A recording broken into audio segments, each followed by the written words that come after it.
Ketika berbicara tentang musik, sulit rupanya kalau tidak bisa dibilang tidak mungkin untuk tidak membicarakan band revolusioner asal Inggris, yaitu The Beatles.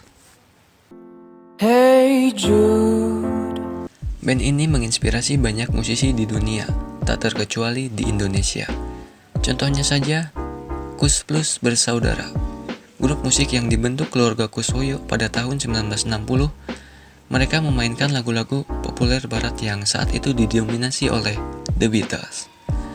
Oleh karena itu, mereka sempat menjadi sasaran penangkapan politis anti-kapitalis dan anti-neokolonialisme oleh rezim Orde Lama usai konsernya pada tahun 1965. Tak sedikit pula band-band lain dari berbagai jenis genre yang menjadikan The Beatles sebagai inspirasinya. The Beatles sendiri diciptakan oleh John Lennon pada tahun 1957. Saat itu dia sedang menggali ilmu di sebuah pendidikan seni di Liverpool.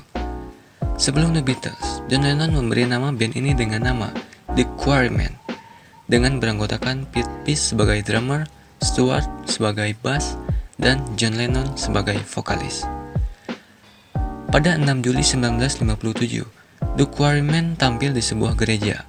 Kebetulan Paul McCartney diundang oleh John untuk menonton aksi panggung yang ditawarkan oleh band The Quarrymen. Paul sangat takjub dengan penampilan John dan kawan-kawan pada saat itu sehingga Paul memutuskan untuk ikut bergabung dengan band tersebut. Beberapa hari kemudian, Paul McCartney mengajak adik kelasnya yang bernama George Harrison karena memang ia sangat handal dalam memetik gitar. Grup musik beraliran dasar rock ini dibentuk di kota Liverpool pada tahun 1960. Band aslinya terdiri dari 5 anggota, dengan John Lennon pada gitar dan vokal, George Harrison gitar vokal, Paul McCartney gitar vokal, Stuart Sutcliffe bass, dan Pete Peace sebagai drummer.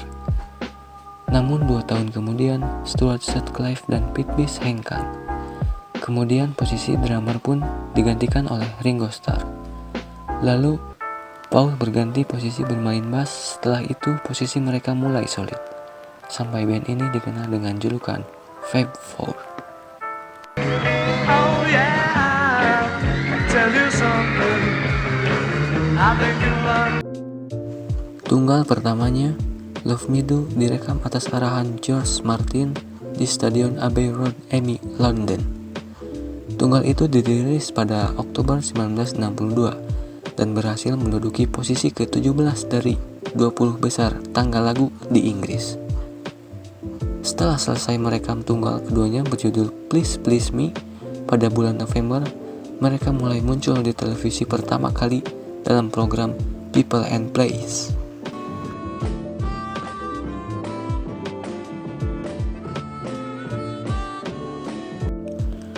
Namanya semakin moncer ketika mereka tampil di acara legendaris The Ed Sullivan Show pada 1963 di New York. Sebanyak 74 juta pasang mata menyaksikan penampilan mereka. Kesuksesan itu kemudian disambut Capitol Record yang sepakat untuk mempromosikan The Beatles besar-besaran. Sejak saat itulah para pemuda mengidolakan Fab Four. So please, love me do. Tahun-tahun studio. Tanpa rencana untuk pertunjukan lebih lanjut, The Beatles mengambil ke studio dengan pendekatan yang lebih eksperimental untuk musik mereka. Dari akhir 1966-1970, The Beatles akan terus merekam dan merilis 6 studio LP berikutnya.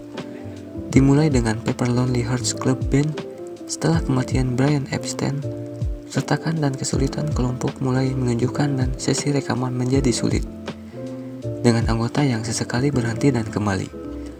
Meskipun demikian, The Beatles masih berhasil menduduki posisi teratas dengan 4 dari 6 rilis mereka selama periode ini memuncak pada nomor 1 di Inggris dan 5 nomor mencapai 1 di AS. Ketegangan terus menjadi jelas dan kinerja akhir mereka adalah berada di Apple Corp di Savile Row Januari 1969. Album 1 nomor di seluruh dunia, Abbey Road, diikuti di akhir tahun tepat sebelum The Beatles akhirnya bubar di 1970. Setelah The Beatles bubar, LP studio terakhir mereka, Let It Be, dirilis pada Mei-Agustus 1970. Sekarang dianggap sebagai akhir yang menyentuh bagi kelompok yang mengguncang dunia.